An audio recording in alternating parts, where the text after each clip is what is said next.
Yeah, so much for getting caught off guard when my tape ends. But anyhow, I just want to finish that point. It's about persuading people to come to your side of thought. When you know that you're right, you can't shrink away, you can't back down. You know that 2 plus 2 equals 4, and they don't get that. That's how it is with economics. There's always an absolutely right way. There could be different methods to get to it. Like some people will talk about, like Max Kaiser, he believes that interest rates could act like a check and balance. So, in other words, if you could gain interest on your money became worth more that way. That's one way to have sound economic policy, he believes, which, at the end of the day, brings prosperity in that fashion, which is one way. There's other methods to do this. I believe that tying minimum wage in with the cost of living is a fair way. So without fail, every year you adjust minimum wage. If the cost of living went up due to market manipulation, price fixing, okay, because that's the only time you're only supposed to have inflation is because there's a disruption in the supply chain. Other than that, it's happening because of market manipulation. Basically, it's special interest groups that are colluding together. But we're to go into a conversation with people assuming that they are just mistaken, not that they're deliberately deceiving people, because that's too much. That does put people into a self-righteous mode. It just makes you want to say, it's like fighting words. When people are deliberately being stupid and deceptive, that's a fighting spirit. And it does make a righteous, decent, upright person want to punch them in the nose, when they do that they're deceivers. They're out there. It's like preying on innocent lambs, and when you should be after full-grown gazelles or something. And that reminds me of, if you're going to get in, you say, I'm determined, I'm into real estate, I'm a real estate investor, and I'm going to make it big in this business. Well, you ought to really think about conscience first, and someday answering to your owner, okay? And understand that you should look at every other human being on the face of the earth as your own children, okay? You should treat them in that fashion. You should care that much about their welfare, that they are your own children. Remember, your children, every other human being. That's probably a very good way to look at things. It's like looking at it through God's point of view, if you do that. But if they're going to be determined to be, into real estate and make a fortune off real estate, be the next Donald Trump, stick with the high-end stuff. That's my recommendation. You're going to start flipping and speculating and all that crap. Stick to the multi-million-dollar stuff, okay? And then you have to it. It's like manipulating gold or anything else. I really don't care. Anything opulent, anything luxurious. But when it comes down to the low-end property, leave it alone, okay? That's the property that's coveted by some struggling young couple. They're looking for that fixer-upper, their first home, their starter home, right? To try to enter the middle class. And it's gotten harder and harder and harder as they keep raising that bar and making that nut harder and harder to crack. But try to go into it, because I tell you, it makes me crazy, because I find myself teaching the teachers. I don't know if I'm really teaching them. I don't know if they're just deceiving people because somebody deceived them and taught them it's the right way to teach is to be misleading and not tell people point blank the score. But I'm the guy out there, and I'm like the only guy I know of that's really going to tell you the score in a very nuts and bolts, simple, logical, reasonable manner, that's willing to do the mathematics with you to prove that I know what I'm talking about. So when I said that, if VCR did what the housing cost did over the last 40 years, you'd be paying tens of thousands of dollars for a VCR. It sounds hyperbolic. It sounds exaggerated to me too. But in fact, it really isn't. Okay? And if housing, conversely, had done what the VCR did over the last 40 years, you'd be paying $1,500 maybe for a median priced house in your neighborhood. How would you like that? How many houses could you afford to buy then? You could afford to have houses all over the world, right? You see, this is what seems to elude a lot of people. They don't get it. Elude. No, I'm not alluding to it. I'm eluding. This eludes a lot of people with an E. E-L-U-D-E, I believe. But I think that's enough of an economics lesson for now. I think I want to get into some of the current events. And as everybody in the world has heard, we had an event locally here in a adjoining county. I'm in Butte County. And this happened in Tehama County in, excuse me, in, where was it? Let's see. Let me look at my current events here. It happened in,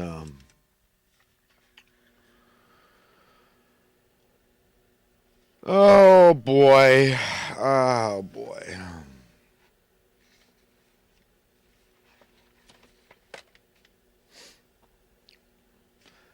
I can't even remember the name of the town, you know. And it's locally. I've never been there. It's just some little off track, offbeat place out in the middle of nowhere. It's kind of another like Sutherland Springs situation. Nowheresville, USA, where they had this shooting. 5 people killed because it turned out they found his wife was probably the first victim under the floorboards of the house. This guy was a real nutcase, and he was probably doing these SSRIs, and I don't know why the media refuses to talk about these things, but they do. And oh, it was Rancho Tehama. That was the name of the town. I didn't even write it down in here. But you know, all this mass shooting and all this crap, it's really it's signs of the times, man. I mean, I and all this stuff with the perverts out there coming out, all these brutish, boorish men out there that are just intimidating women and just defiling them. They're cuckers, is what they are. That's what they like to do. They like to cuck. That's powerful to them. They think that's pretty cool. You know, they're sick, twisted people. I mean, men all have kind of like inclinations because we're sick. We're in a fallen state. So we've got perversions and perverted heart. We're adulterous and all that. It's a polygamous mentality of men, you know, the peacock and multiple wives and all this kind of crap, you know. Every man wants a harem, right? I mean, what woman's ever met a man that didn't want his own harem, right? I mean, it just, you know, we're a little sick and twisted. But those that have boundaries don't go there. They have respect and sensitivity for women and treat them as the delicate flowers that they are. At least when a man is mature, because he can act out and do some I've done stupid, foolish things myself. I mean, I'm glad there's no women that hate me. That, you know, I haven't done anything that's gonna piss them off enough to come out against me. There's nothing. I haven't, thank God. But it hasn't. It's not like thoughts never enter a man's mind. It's just, you know, and so I don't think I'm better than any of these clowns. It's just, you know, the Al Franken thing. I mean, thank God. I mean, I haven't stooped to those levels of stupidity to act out. But as a mature male, I mean, you know, a woman is a beautiful thing that you're to treat accordingly. Like my daughters. I mean, there's nothing more rewarding to have 2 daughters in their 30s that love and respect you. Okay, because you always acted properly. You never acted in an untoward fashion with them. You never looked at them in an untoward way, or their friends for that matter, because I raised my daughter as a single dad for a long time, and they had friends over, and we're talking prepubescent and going through puberty, and then the adolescent thing, and you know, I remember having to run out in the night. My daughter, I mean, you know, at some point in their teens, they get randy. I mean, for lack of a better way to put it, and the girls particularly, they mature a few years younger than men. They're boys at 14. You're not a man. At 15, you're not a man. 16, you're not a man. At least 17 for men, really. It's just a maturity level, and physiologically too. But at that age, you know, I was having to go run after my daughter, particularly one of them, and she just really liked boys, and so I'd have to carry this girl back, and it's not easy at 14. It's making a scene, and you might get the cops called on you and everything else, but a man does what a man has to do, especially when it comes to his daughters and protecting them. It's just the same way you teach your kids not to run out in front of a car, right? We all saw that video recently, right, of that little school kid. I forget what country it was, but ran right out in front of the semi truck, and by the grace of God, that truck was able to stop in just the nick of time before slamming into that child. So it's that kind of thing. You do what you got to do to raise your kids. And yeah, I really wish that they didn't get Randy so young, because the law is that you can't you can't go out there and be sexually active until you're of age, right? As long as you're a minor, you're not supposed to. Of course, we all know the law can't stop a couple of minors from engaging in sex, but if somebody that is of the age of majority tries to have sex with a minor, we know it's called statutory rape. Yes, it's arbitrary and capricious, and maybe it should change. Who knows?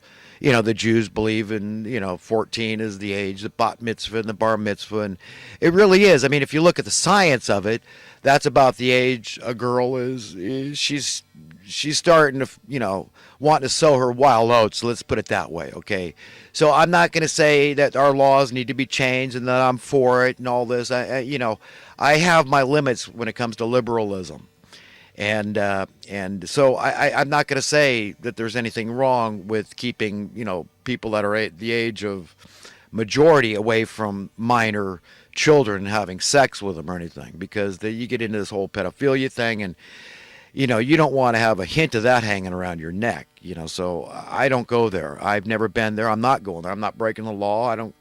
I don't care. I mean, a girl could beg me, and it's like, no, I'm not going to jail for anybody. Okay, I'm not doing it.